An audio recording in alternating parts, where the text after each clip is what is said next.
ایک بندے کو میں نے دیکھا وہ لاہور جانے والی فلائٹ میں بیٹھا ہوا ہے اور وہ یہ دعا کر رہا ہے کہ میں جلدی کراچی پہنچ جاؤں، میں جلدی کراچی پہنچ جاؤں. تو آپ کو کیا لگتا ہے کہ وہ اپنی اس دعا سے کراچی پہنچ پائے گا؟ Of course not. وہ بیٹھا ہوا ہے لاہور جانے والی فلائٹ میں. اگر اسے کراچی جانا ہے تو اسے کراچی والی فلائٹ پکڑنی پڑے گی. اسی طرح میں نے ایک اسٹوڈنٹ کو دیکھا کہ وہ ایگزام میں 2 سوالوں کے جواب حل کر کے آیا ہے. اس کو پتا ہے کہ ایگزام میں 10 سوال تھے، ہر سوال کا 10 نمبر تھے اور پاس ہونے کے لیے اس کو 40 نمبر چاہیے. اب وہ سوالوں کے جواب دے کر آیا ہے صرف 2 اور وہ دعا کر رہا ہے کہ میرے 40 نمبر آ جائیں، میں پاس ہو جاؤں. تو کیا وہ اس طرح پاس ہو پائے گا؟ اسی طرح میں نے ایک شخص کو دیکھا کہ وہ جو ہے سردی لگ رہی ہے، اس کو دعا کر رہا ہے کہ یہ جو سامنے بلینکٹ رکھا ہے میرے اوپر آ جائے، میری سردی ختم ہو جائے.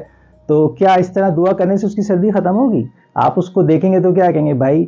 آپ اس کو یہ کہیں گے کہ بھائی تھوڑا حرکت کرو، یہ بلینکٹ اپنے اوپر رکھو. ایسے نہیں، صرف دعا کرنے سے سردی ختم نہیں ہوگی، یہ بلینکٹ اپنے اوپر کرو گے تو ہی سردی ختم ہوگی. اسی طرح ایک بندے کو میں نے دیکھا کہ وہ فاسٹ فوڈ کھا رہا ہے، یہ burger, sandwich, pizza, over eating کر رہا ہے، ساتھ ساتھ یہ دعا کر رہا ہے کہ بس میرا ویٹ کنٹرول میں رہے، میں موٹا نہ ہو جاؤں. تو اس طرح سے کیا وہ واقعی موٹا ہونے سے بچ پائے گا؟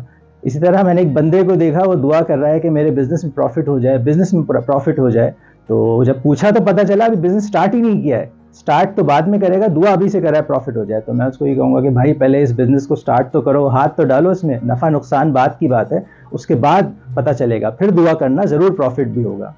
کیا زندگی میں بھی ہم بعض اوقات ایسے ہی نہیں کر رہے ہوتے کہ ہم دعا تو بہت زیادہ کر رہے ہوتے ہیں لیکن اس دعا سے پہلے جو ایفرٹس کرنی ہوتی ہیں، جو کام کرنے ہوتے ہیں وہ ہم نہیں کر پاتے، یا وہ کام ہم نے کم کیے ہوتے ہیں، دعا ہم زیادہ کرتے ہیں اور کوشش کرتے ہیں کہ اس دعا ہماری قبول ہو جائے.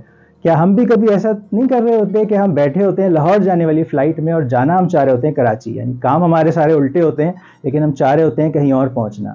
یا کبھی ایسا بھی ہم ایسا شاید نہیں کرتے ہم کہ اس اسٹوڈنٹ کی طرح ہم نے سوال تو حل کیے ہیں 2 اور ہم چاہ رہے ہیں کہ ہمارے 40 یا 60 نمبر آ جائیں. یعنی کسی کام کو کرنے کے لیے ہمیں جو 5-6 کام ایفرٹس کرنی تھیں ان میں سے ہم نے کی تو 2-3 ہے. دعا ہم کر رہے ہیں کہ یہ جو 2-3 ہم نے کی ہیں اور باقی 2-3 مس ہوئی ہیں، اس کی بھی دعا سے اس کا بھی پورا ہو جائے، ازالہ ہو جائے اور ہمارا یہ کام ہو جائے. تو پتہ یہ چلا کہ ہماری ایفرٹس، ہماری کوششیں بعض اوقات کم ہوتی ہیں اور اس کے بعد ہم دعا کرتے ہیں اور وہ دعا اور وہ کام ہمارا نہیں ہوتا تو ہمیں لگتا ہے کہ یار ہماری تو دعائیں قبول نہیں ہو رہی. تو اصل میں دعا کرنے سے پہلے وہ جو کہتے ہیں نا کہ دوا کرنی پڑتی ہے، دعا سے پہلے پہل ہمیں کرنی ہے، ہاتھ پیر ہمیں چلانے ہیں، محنت کرنی ہے، ایفرٹس کرنی ہے. تو اس کے بعد ہمیں ضرور دعا بھی کرنی ہے اور اس کے بعد ضرور ہمارا کام بھی ہو جائے گا. یہ جو دنیا ہے ہماری جو دنیا ہے، خدا نے یہ جو دنیا ہے یہ عالم اسباب کی دنیا بنائی ہے. یہاں پر انسان کو تدبیر کرنا پڑتی ہے، ایفرٹس کرنی پڑتی ہیں، ہاتھ پیر مارنے پڑتے ہیں، دوڑ دھوپ کرنا پڑتی ہے، اس کے بعد اس کا کچھ کام ہوتا ہے، اس کے بعد وہ اپنے کام میں سکسیسفل ہوتا ہے. لیکن ہم بعض اوقات ہماری دوڑ دھوپ ایفرٹس کم ہوتی ہیں لیکن ہم دعا بہت زیادہ کر کے یہ امید کرتے ہیں، خواہش کرتے ہیں کہ جو ہماری دوڑ دھوپ ایفرٹس میں کمی ہے وہ اس دعا سے پوری ہو جائے اور ہمارا کام ہو جائے. میں اکثر لوگوں کو دیکھتا ہوں کہ جب وہ کسی مسئلے میں پرابلم میں ہوتے ہیں تو وہ کہتے ہیں یار دعا کر یار اس مسئلے سے میں نکل جاؤں، یا خود دعا کر رہے ہوتے ہیں کہ میں اس مسئلے سے نکل جاؤں. تو اس وقت میں ان کو یہی کہنا چاہتا ہوں کہ بھائی جس مسئلے میں ہم ہیں، جس پرابلم میں ہیں یا ہم کوئی چیز حاصل کرنا چاہتے ہیں تو اس کے لیے پہلے ہمیں کچھ ایفرٹ کرنی پڑیں گی، کچھ ہاتھ پیر مارنے پڑیں گے. اس کام کو کرنے کے لیے جو کوشش ہمیں کرنی ہے پہلے وہ کرنی پڑے گی. اس کے بعد دعا، ظاہر ہے کہ ضرور دعا بھی جو ہے وہ مدد کرے گی اور دعا سے بھی جو ہے اللہ تعالیٰ کی مدد ہمارے ساتھ ہوگی. لیکن کچھ کام، کچھ ایفرٹس پہلے خود کرنے پڑیں گے.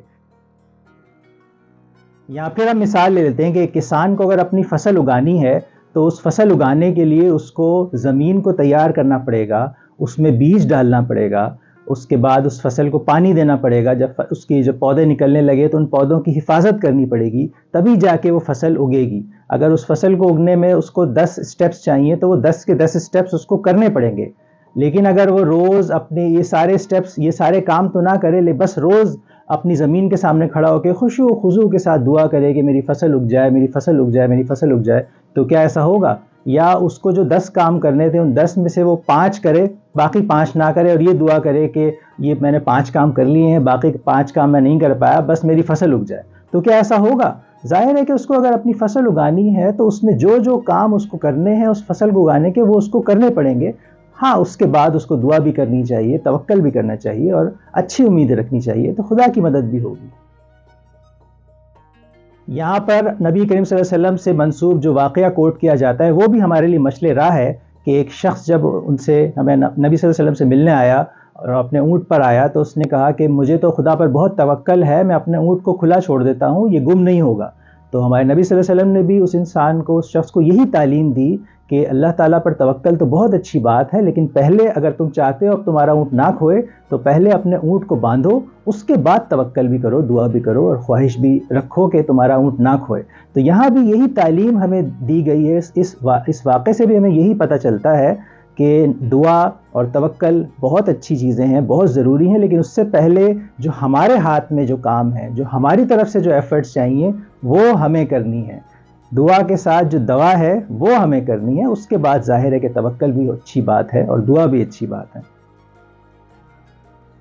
لیکن بعض اوقات میرے خیال سے ہوتا یہ ہے کہ ہم چاہتے ہیں کہ ہم تو ہاتھ پر ہاتھ دھرے رکھ کے بیٹھے رہیں، آرام سے بیٹھے رہیں، اور خدا تعالیٰ جو ہیں وہ آسمان سے اتر کے نیچے اور ہمارے کام کر دیں۔ اس انسان کی طرح جو کاروبار شروع نہیں کیا اس سے پہلے ہی دعا کر رہا ہے کہ میرے اس کاروبار میں پروفٹ ہو جائے، تو اس کے لیے اس کو کام کرنا پڑے گا۔ اسی طرح ہمیں بھی اگر ہم کچھ کرنا چاہتے ہیں، کسی چیز کو حاصل کرنا چاہتے ہیں، کچھ اچیو کرنا چاہتے ہیں، تو اس کے لیے ایفرٹس پہلے ہمیں کرنی پڑیں گی، اس کے بعد دعا ضرور کریں، اور دعا کرنے کے بعد خدا کی مدد حاصل کریں، لیکن پہل ہمیں کرنی ہے، پہل ہماری طرف سے ہونی ہے، جبھی وہ کام ہو پائے گا اور جبھی ہماری دعائیں بھی قبول ہو پائیں گی۔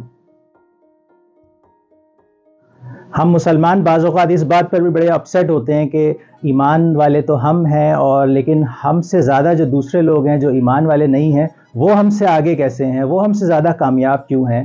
یا بعض اوقات ہم یہ بھی سوچتے ہیں کہ جو برے لوگ ہوتے ہیں کوئی بعض اوقات وہ برے کاموں میں بھی کیوں کامیاب ہو جاتے ہیں؟ تو اس کی وجہ بھی یہی ہے کہ یہ جو دنیا ہے یہ عالم اسباب کی دنیا ہے۔ یہاں ہر انسان کو وہی ملے گا جو وہ کرنا چاہے گا، جس کے لیے وہ دوڑ دھوپ کرے گا، محنت کرے گا، ایفرٹ کرے گا، تو وہی اس کو ملے گا، چاہے وہ ایمان والا ہو، چاہے وہ کوئی بھی ہو۔ لیکن یہ دنیا میں جو قانون ہے، خدا کا قانون سب کے لیے برابر ہے۔ انسان کو وہی کچھ ملے گا جس کی وہ کوشش کرے گا، جس کی وہ ایفرٹ کرے گا، اور اس کے بعد ہمیں ضرور چاہیے کہ ہم خدا کی مدد بھی حاصل کریں۔ ہمارے پاس تو واقعی یہ ایک ایڈوانٹیج ہے کہ ہم سب سے پہلے محنت کریں، دوڑ دھوپ کریں، اور اس کے بعد خدا تعالیٰ سے دعا بھی کریں، تو اس سے خدا کی مدد بھی ہمارے ساتھ ہوگی اور ہمارا کام ضرور پورا ہوگا جو ہم کرنا چاہتے ہیں، کیوں نہیں ہوگا؟ خورشید ندیم میرے پسندیدہ لکھاریوں میں سے ایک ہیں، میں ان کا کالم بڑی باقاعدگی سے پڑھتا ہوں۔ پچھلے دنوں ان کے کالم میں نے یہ جملہ پڑھا، وہ میں یہاں پر پڑھوں گا آپ کے سامنے۔ وہ جملہ یہ تھا کہ سچ یہ ہے کہ عالم کا پروردگار بھی انہی کی دعائیں زیادہ سنتا ہے جو عالم اسباب میں اپنی کوشش میں کوئی کسر اٹھا نہیں رکھتے۔ بے عمل اعمال کی باتیں حلق سے نکلتی اور کانوں کے پردے سے ٹکرا کر فضا میں تحلیل ہو جاتی ہیں۔ تو زندگی میں جو بھی حاصل کرنا چاہتے ہیں، جو اچیو کرنا چاہتے ہیں، اس کے لیے پہلے ایفرٹ کریں، پہلے اس کے لیے محنت کریں، اور اس کے بعد دعا بھی کریں۔ یہ نہ ہو کہ ہم صرف دعا کریں اور ایفرٹس نہ کریں، یا ایفرٹس ہم کم کریں اور دعا ہم زیادہ کریں، جتنی ایفرٹس چاہیے اتنی نہ کریں اور صرف کوشش کریں کہ صرف دعا سے ہمارا کام ہو جائے۔ تو ایسا بھائی نہیں ہوگا، ہمیں پہل کرنی پڑے گی، دعا کے ساتھ دوا ہمیں کرنی پڑے گی، تاکہ یہ نہ ہو کہ ہم نے دوا تو کی نہیں، ایفرٹس کی نہیں، اور صرف دعا کی اور بعد میں ہمیں لگے کہ ہماری دعا قبول نہیں ہوئی۔